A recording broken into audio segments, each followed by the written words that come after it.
La tragedia de Bagua. 25 policías, 87 heridos, 74 detenidos y un incierto número de desaparecidos es el trágico saldo de la tragedia más triste y sangrienta del segundo gobierno aprista. Todo empezó cuando, en virtud del Tratado de Libre Comercio firmado con Estados Unidos, se promulgaron decretos que regulan la explotación de los recursos forestales e hídricos de la Amazonía. Las normas permitirían que las empresas extranjeras puedan buscar gas y petróleo en tierras indígenas, quienes las consideran suyas desde tiempos inmemoriales.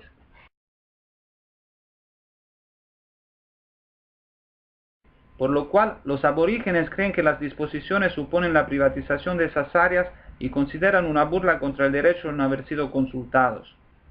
Además, se sustentan en la prerrogativa que consta en el Convenio 169 de la Organización Internacional del Trabajo sobre pueblos indígenas y tribales.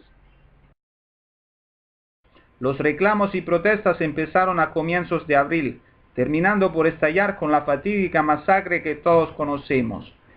Las manifestaciones se patentizaron bloqueando algunos ríos, cuyas aguas son utilizadas por las compañías de la zona para transportar maquinarias, además de cerrar el paso en carreteras y pistas de aterrizaje.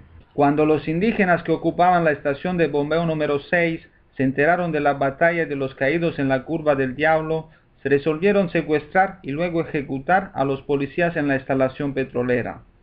Las versiones que se han recogido entre los hermanos indígenas señalan que efectivamente se había acordado con los jefes policiales una reunión a las 10 de la mañana del 5 de junio para retirarse de la Curva del Diablo y de la estación, ya que además la gente estaba agotada y sin alimentos. Al haberse frustrado toda posibilidad de derogar las leyes, había entonces desmoralización y desaliento, así que se decidió por el repliegue.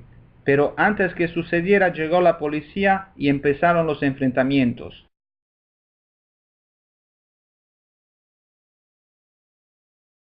Debido a la poca comunicación por parte del Estado para fomentar el mismo proceso intercultural, sin promover una verdadera interacción y comprensión adecuada, entre ambas partes se ha generado un conflicto social. Para resolver conflictos interculturales existen diferentes técnicas, entre las que se sitúan la mediación, la negociación y el arbitraje. La mediación es un proceso en el que una persona ajena a las partes en conflicto, el mediador, interviene para que éstas lleguen a un acuerdo.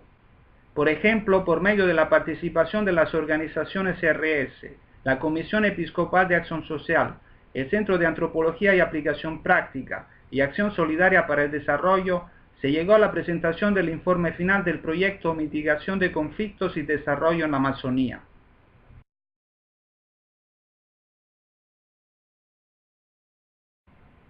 La negociación, en cambio, es un método en el que las partes en conflicto no necesitan de una persona ajena para llegar a un acuerdo, y en el que el proceso se lleva a cabo de forma voluntaria.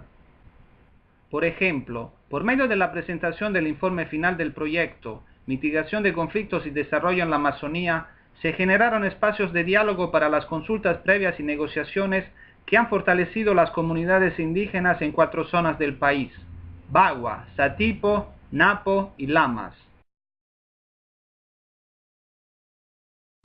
Por último, el arbitraje es un método que se utiliza para resolver conflictos en los que las partes recurren a una tercera persona que hace de árbitro de juez y que toma la decisión del acuerdo.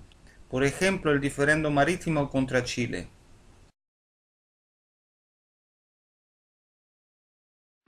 El sincretismo.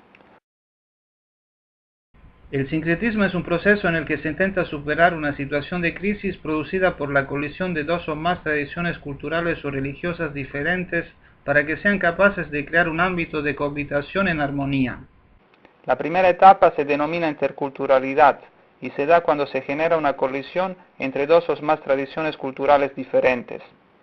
Durante la etapa de la cohabitación o convivencia aún no se realiza el sincretismo, sino que es el momento en que las culturas se encuentran cara a cara, lo cual puede llegar a provocar un conflicto grave. La etapa de la acomodación de las culturas se puede entender como una toma de conciencia por parte de los individuos de cada cultura y de la existencia de una cohabitación dentro de un mismo espacio vital de 2 tradiciones diferentes. Para que se desarrolle una simbiosis o que se inicie un proceso transcultural o de sincretismo, debe tener lugar el nacimiento de una nueva identidad cultural única, incluso manteniendo íntegros los dos cultos distintos. Recién cuando se da la etapa de la asimilación, las culturas en conflicto se fusionan a través de una interpretación mutua. Los individuos pertenecientes a las diferentes tradiciones no se cierran sobre sus valores originarios, sino que se abren aceptando y adquiriendo nuevas costumbres.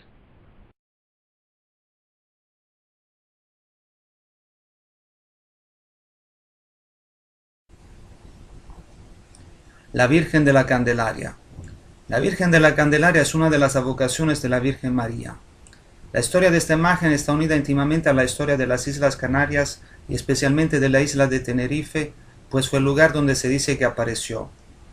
Debido a que las Canarias eran escala obligatoria en los viajes a América, muchas de sus costumbres fueron exportadas a ese continente, entre ellas la adoración a la Virgen de la Candelaria. Actualmente, la imagen es venerada con especial devoción en las Islas Canarias, donde ostenta el cargo canónico de patrona general del archipiélago canario y en el Perú. En el proceso de evangelización en América, se utilizaron muchas imágenes de santos, ángeles y de la Virgen María para reemplazar a los ídolos naturales existentes. Este proceso naturalmente no fue de la noche a la mañana, pues la conversión al cristianismo se impuso por la fuerza e hicieron falta muchas generaciones para que sea aceptada. Las diferentes advocaciones de la Virgen María son las más utilizadas en el proceso de evangelización y muy a menudo se utilizaron para crear pueblos bajo su patronado.